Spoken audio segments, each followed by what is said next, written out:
Hello hello hello. তো আজকের রেসিপিটা হচ্ছে চিংড়ি মাছ নিয়ে, অফকোর্স দেখে বুঝতেই পারছো, কিন্তু চিংড়ি মাছের মালাইকারি নয়।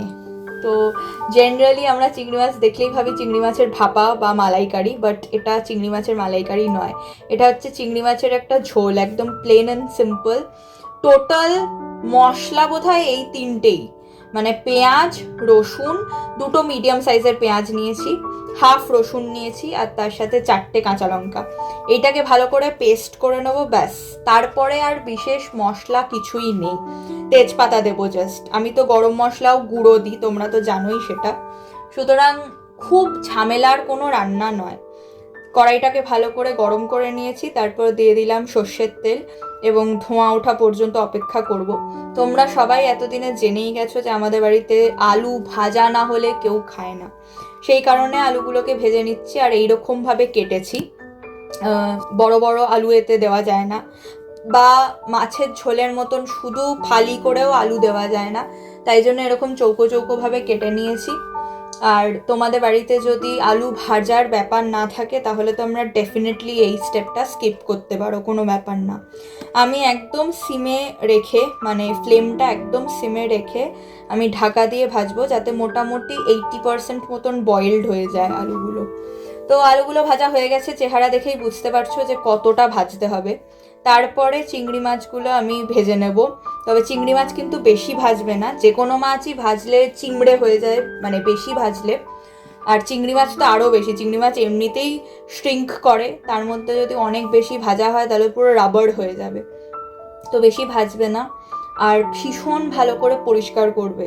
চিংড়ি মাছের ক্ষেত্রে কিন্তু এটা একটা বিরাট বড় পয়েন্ট, যে পরিষ্কার না হলে চিংড়ি মাছ থেকে অনেক রকমের প্রবলেম হতে পারে।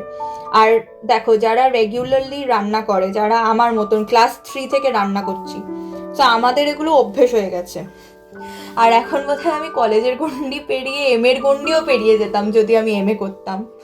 তো হ্যাঁ, সেই কারণেই বলছি যে আমরা যারা এত বছর ধরে রান্না করছি তাদের অভ্যেস হয়ে গেছে।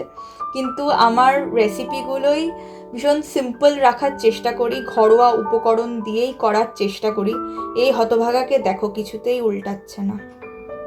যাই হোক, তো ভীষণ সিম্পল রেসিপি রাখার চেষ্টা করি এবং তাদেরকে হেল্প করার চেষ্টা করি যারা একদম নতুন, যারা রান্নাটা শিখতে চায়, যাদের আমার মতো ন্যাক আছে রান্নায়, তাদের জন্য আরও বিশেষ করে এই ছোট্ট ছোট্ট জিনিসগুলো বলে দেওয়া, যে বেশি ভেজো না, বা চিংড়ি মাছে খুব ঝাল ওঠে সেই অনুযায়ী ভেবে চিনতে দিও।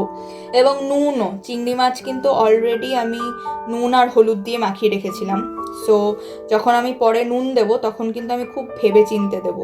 আর আলুও যখন আমি ভেজেছি তার আগে কিন্তু আলুর গায়েও আমি অল্প করে নুন মাখিয়ে রেখেছিলাম। তারপরে দিয়ে দিয়েছি দুটো তেজপাতা, ব্যাস, দ্যাটস অল। মানে আর কোনো ফোড়ন অ্যাজ সাচ পড়বে না। আর ওই যে তেলটা প্রথমে দিয়েছিলাম ওইটা দিয়েই পুরো রান্নাটা হবে।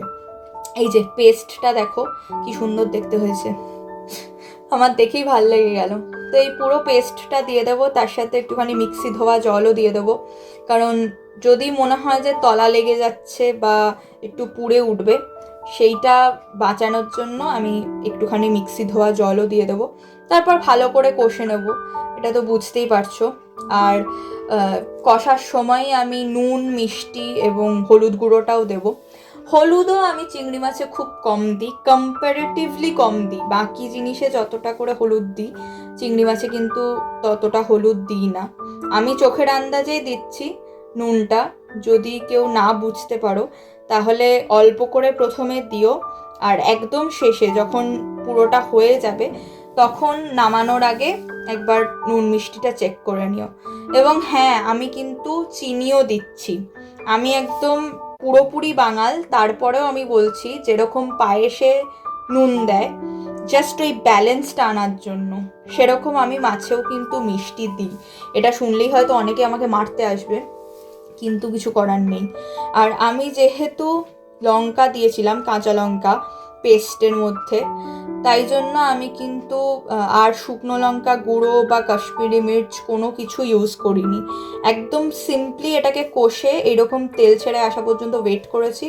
তারপরে আমি দিয়ে দিয়েছি চিংড়ি মাছ আর আলু ভাজাগুলো, মানে ভাজা আলুগুলো।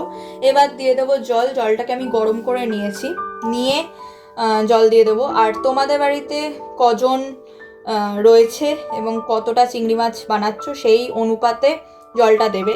প্লাস তোমাদের বাড়িতে ভাতের পাতে কার কতটা ঝোল লাগে সেটা আমার থেকে ভালো তুমিই বলতে পারবে, তাই জন্য সুন্দর করে জলটা সেই আন্দাজ মতন দিয়ে দেবে।